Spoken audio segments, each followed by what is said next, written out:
Boris Johnson is elected as the leader of the Conservative and Unionist Party.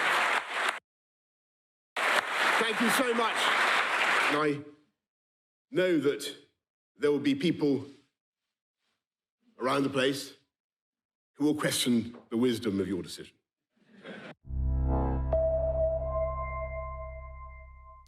Welcome to the Real News Network. I'm Mark Steiner. Good to have you with us. Yes, the comical Boris Johnson is now the new Prime Minister of Great Britain.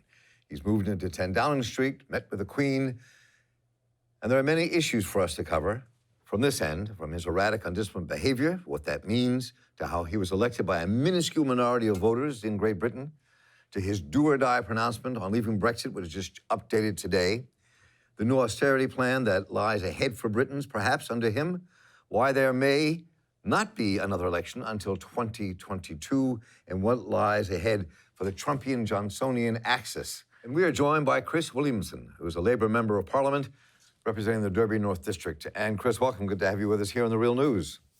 Thanks for inviting me on. So there we have it. You have a new Prime Minister. And, people like to compare him to Donald Trump all the time, to compare the two of them. I want to play this short clip of Donald Trump speaking about the new Prime Minister, but I want to dive into a little deeper than this. Really good man is going to be the Prime Minister of the UK now, Boris Johnson. Good man. He's tough and he's smart. They're saying Britain Trump. They call him Britain Trump, and people are saying that's a good thing. That they like me over there. That's what they wanted. That's what they need.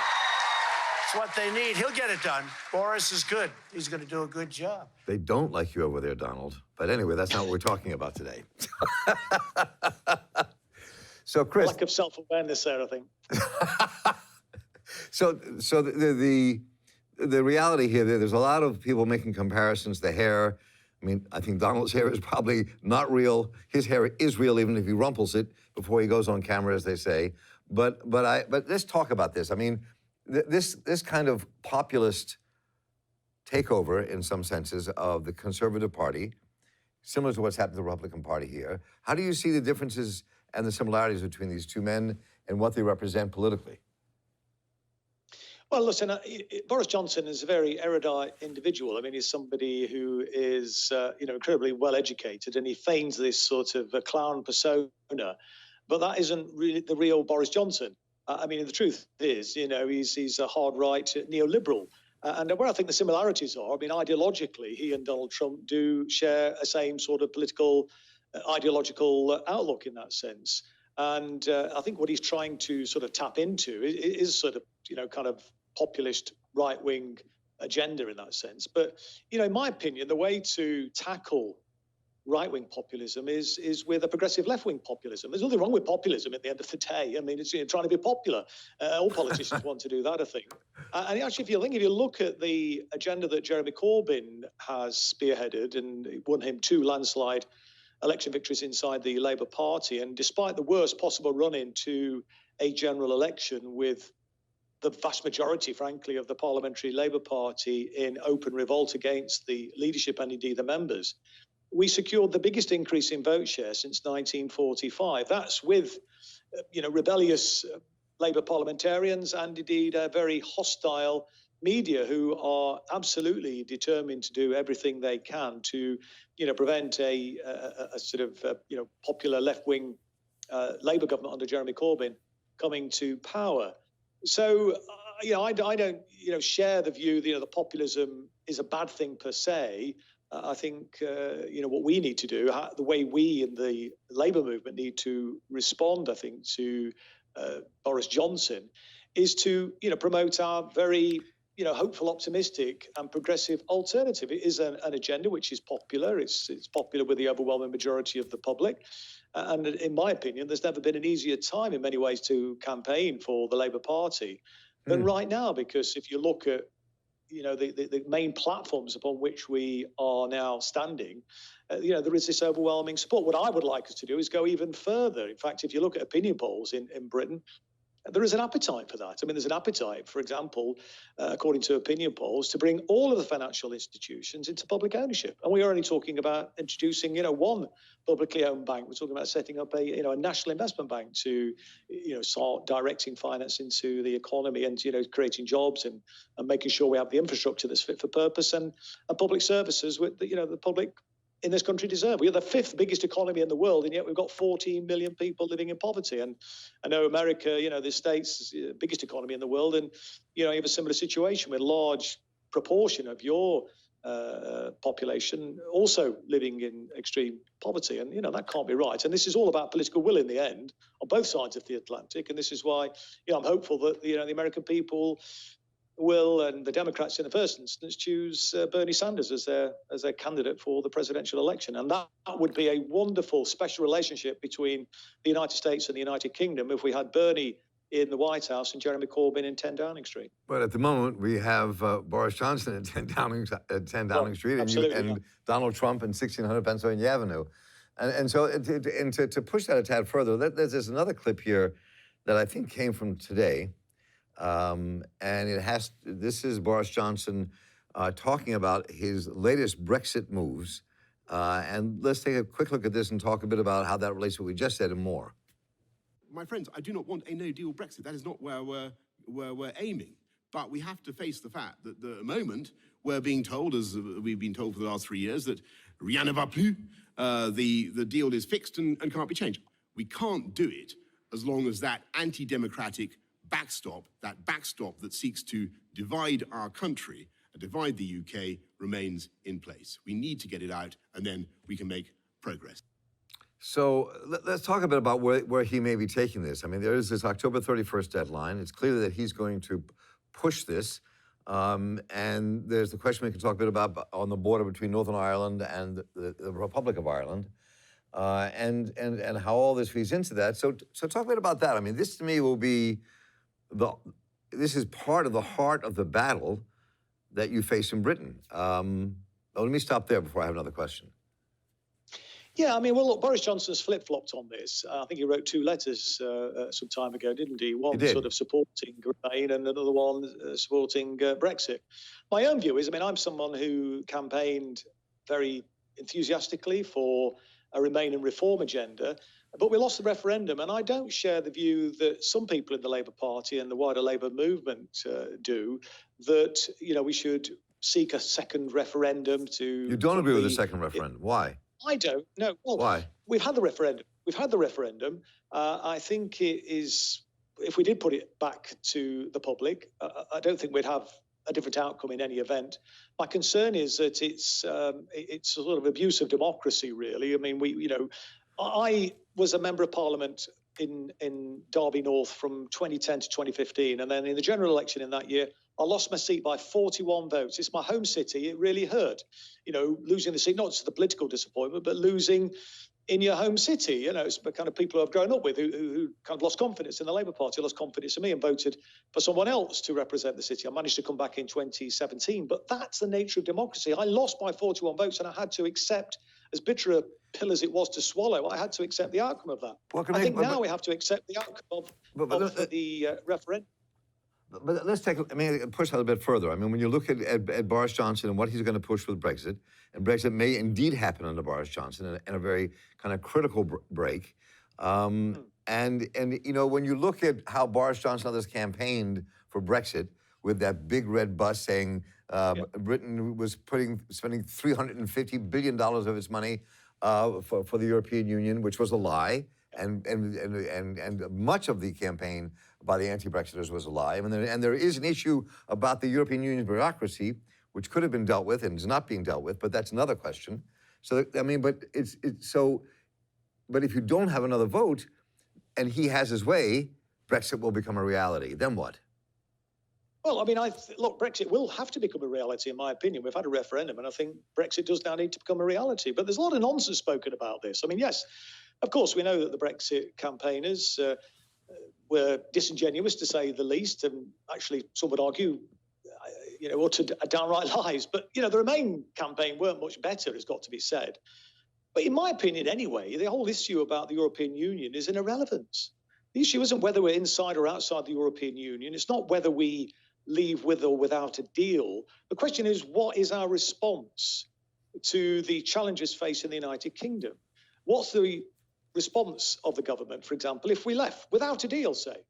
At the moment, look, we've been inside the European Union, or used to be the European Economic Community, since 1973, January 1973, 46 years. Right. And in that period of time, we've ended up now, according to the UN Special Rapporteur, who came to Britain and looked at the situation in relation to poverty, we have 14 million people in the fifth biggest economy in the world, 14 million people living in poverty. We've got 1.5 million who are destitute in this fifth biggest economy. We've got public services in meltdown in our country. We've got precarious employment now is endemic throughout the land, low paid, insecure employment, young people leaving school without any kind of real hope of a decent career. We're being told that we can't afford a decent pension. Our people have got to work until they drop, we've got to keep increasing the pension aid. All this is all nonsense. It's an illusion. What is required is in my opinion, a progressive socialist government that would come to power with a political commitment to actually invest in our economy. And the way to deal with any economic shock of leaving the European Union, and economic forecasters, if you can believe economic forecasters, all say in whatever scenario we leave the European Union, or whether we remained in the European Union, even if we were left without a deal, the economy would continue to grow, albeit at a slower pace, they say. However, the response, therefore, needs to be a big fiscal stimulus to address any economic shock, and then an unambiguous commitment to redistribution of income and wealth. If you do that, then you can address any of the concerns, any of the problems associated with leaving the European Union. The key thing is political will and having a political agenda that actually addresses the problems facing the UK. And we've got our own central bank. We have our own sovereign currency. We have huge flexibility, therefore. We can never max out the credit card. And the issue is making sure that we have an economic prospectus that invests in the economy and pays for and buys the spare capacity, which there is plenty of inside the United Kingdom. Unemployed workers, underemployed workers, lots of things need to be done in terms of the infrastructure, in terms of public services, which, as I've already said, are in meltdown. So there's plenty of things that need to be done. The only drag on that is the capacity, the ability, if you like, of the economy to kind of respond to the ability of a government with its own. But Chris, to invest in the economy. Let me push it a bit further. I want to play this clip of Boris Johnson at 10 Downing Street talking about his economic ideas as they are, and then come back to kind of pick up what you just said after looking at this for kind of a final take on this. The doubters, the doomsters, the gloomsters, they are going to get it wrong again. And we're going to fulfill the repeated promises of Parliament to the people and come out of the EU on October the 31st. No ifs or buts. And we will do a new deal, a better deal, that will maximize the opportunities of Brexit while allowing us to develop a new and exciting partnership with the rest of Europe, based on free trade and mutual support. I have every confidence that in 99 days' time, we will have cracked it. So while there were no specifics there, obviously, leaving Brexit under the Tory party, under his leadership, for 3 more years will not come anywhere close to what you're talking about. As a matter of fact, it'll end up probably having a huge amount of austerity that will further pinch the British people. And then there could be even greater political turmoil if Scotland goes ahead, as some people are threatening in the SNP, to push ahead to the literal dismembering of Britain. Whether that would happen or not is another question. But we have 3 years of this. So all you're talking about is extremely important, but Boris Johnson's at the head of this movement to do just the opposite. Oh, well, of course. And, irrespective of whether we leave with the deal, whether we remain inside the European Union or not, we're going to have austerity under the Tories. As I've already said, we've had 10 years of austerity under the Tories as it is. Actually, we've had neoliberalism under New Labour as well as under the Conservatives for, getting on. Well, it is 40 years since Margaret Thatcher was elected in 1979. We need a new prospectus now. And, if we can leave the European Union, and I think that's the important thing, and frankly, leaving the European Union would give progressive Labour government a lot more flexibility. You wouldn't be subjected to the vagaries of the state aid rules, for example. And let's remember, the European Union, it's a capitalist club. It's a neoliberal club.